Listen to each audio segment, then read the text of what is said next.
یہ کہانی ہے ایک ایسے جانور کی جو دیکھنے میں اتنا معصوم تھا کہ گاؤں والے اسے اپنے بچوں کے پاس بھی چھوڑ دیتے تھے، لیکن ایک رات سب کچھ بدل گیا۔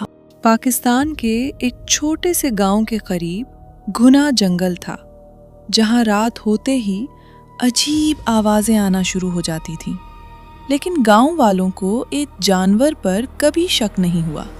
وہ تھا ایک چھوٹا سا سست رفتار جانور جسے سب پیار سے بابو کہتے تھے۔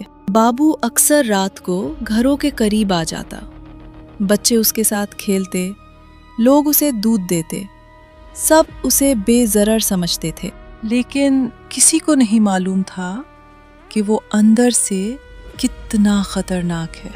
ایک رات گاؤں کے ایک بچے کی اچانک طبیعت خراب ہو گئی۔ اس کے جسم پر عجیب نشان تھے، ڈاکٹر بھی حیران تھے۔ پھر اگلی رات ایک اور واقعہ ہوا۔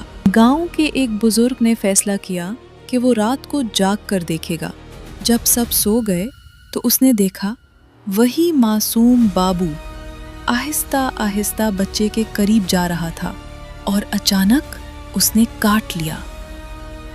بزرگ نے فوراً شور مچایا، لوگ جمع ہو گئے اور تب حقیقت سامنے آئی۔ وہ جانور دراصل ایک زہریلا لورس تھا جو اپنے زہر سے انسان کو نقصان پہنچا سکتا ہے۔ اس واقعے کے بعد گاؤں والوں نے کبھی کسی جانور کو اس کی شکل سے نہیں پرکھا، کیونکہ ہر معصوم چیز محفوظ نہیں ہوتی۔